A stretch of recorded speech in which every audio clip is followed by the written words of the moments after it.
Pois bem, pessoal, prosseguindo com o conteúdo do oitavo ano, nós vamos conhecer, saber em relação às situações que vão fazer com que Napoleão venha a perder o poder. No seu desejo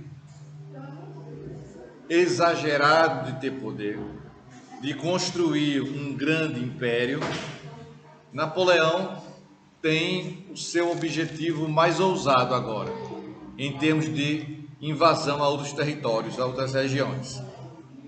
Ele deseja invadir a Rússia, não é? Aquele vasto território, geograficamente falando, e que após conquistar grande parte da Europa, ele vai focar seus olhos na situação dos russos. Os russos que não queriam entrar em acordo com os franceses, queriam manter uma relação cordial, diplomática com a Inglaterra, terão agora que se deparar com a força do exército francês. Então, os russos querem manter relação com os franceses, aliás, com os ingleses, desculpe, os russos querendo manter relação com os ingleses, e Napoleão reage invadindo a Rússia. Só que ele vai encontrar pela frente um adversário muito severo, muito difícil de ser vencido. Ele até conquistou, o exército napoleônico até conquistou a cidade de Moscou. No entanto, a população russa reage e se aproveita de fatores climáticos. Que fatores climáticos são esses? Determinados períodos da Rússia, durante o ano, a temperatura pode chegar a 50 graus negativos.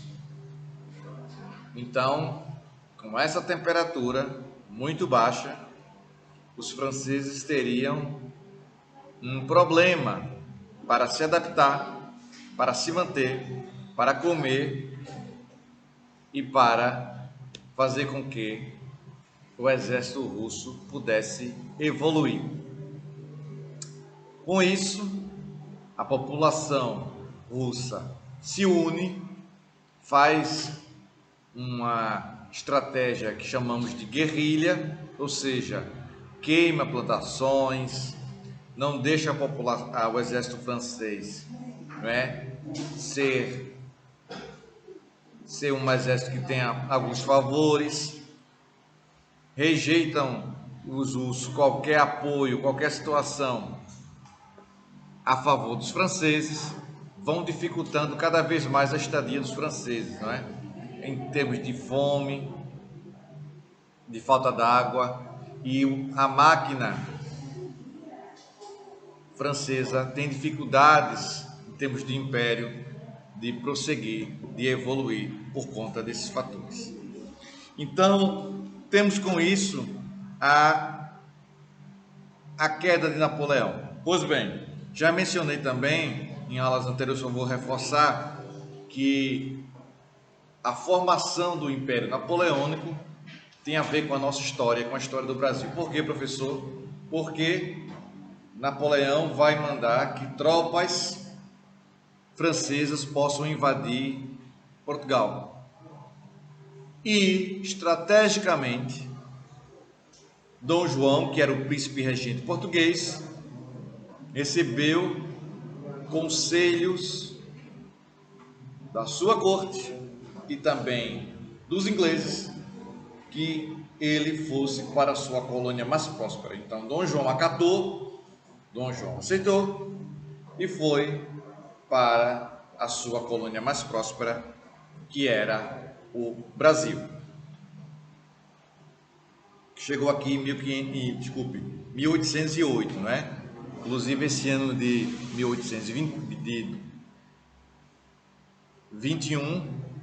2021, completa o bicentenário da chegada da família real. Na página 106, nós temos aqui, lá no finalzinho, o episódio histórico que determinou o início da queda de Napoleão na França foi a guerra contra a Rússia. Os russos não concordavam com a política expansionista dos franceses e romperam o bloqueio continental, voltando a comercializar com a Inglaterra.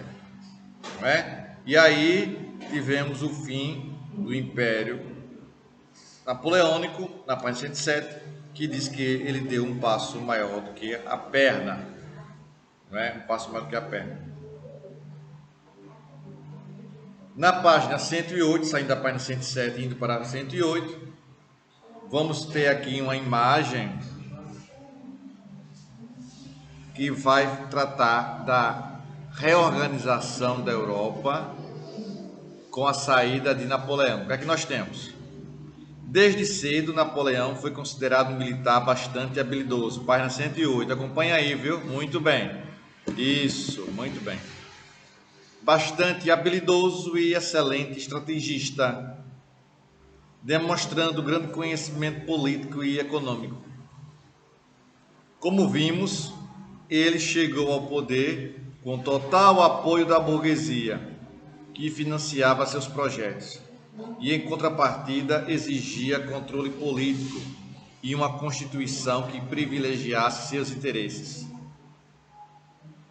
Mas o ideal de dominar o mundo moveu a ambição e as práticas do imperador, que aos poucos ele vai se afastando da burguesia quanto do povo. Assim, vários grupos políticos começaram a contestar suas práticas. Esses fatores internos se refletiram na política externa, com os grandes gastos para custear as constantes guerras.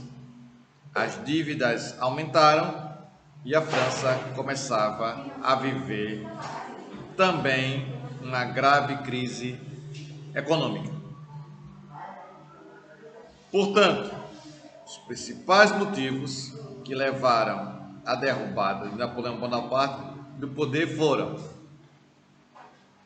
o afastamento da classe burguesa por não concordar com os objetivos imperialistas de Napoleão, a falta de apoio da população que estava passando sérias dificuldades, inclusive beirando a fome e a miséria, o fracasso do bloqueio continental, que não foi aceito por muitas nações importantes, como Espanha, Portugal e Rússia, as péssimas condições devido secas e aos rígidos invernos que aumentaram a miséria do povo francês, altos gastos no financiamento da guerra contra a aliança liderada pelos ingleses, a derrota para o inverno russo, que levou à morte mais de 500 mil soldados, o que enfraqueceu o exército francês, e o último, o fortalecimento dos partidos da restauração monárquica.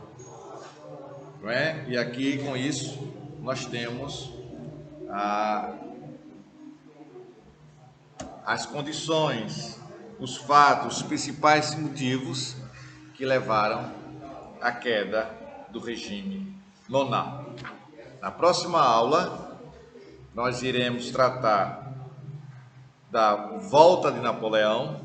Ele vai ser preso e volta ao poder no chamado governo de 100 dias. Vamos finalizar esse conteúdo e adentrar já na conferência, no Congresso de Berlim, para entrarmos no governo de Dom Pedro I, aliás, Dom João VI e Dom Pedro I, começando aí o regime monárquico no Brasil. Tá bom? Espero que vocês tenham compreendido o conteúdo de hoje. Um forte abraço, se cuidem, não é? Tomem todas as medidas restritivas. Tchau para vocês, um abraço.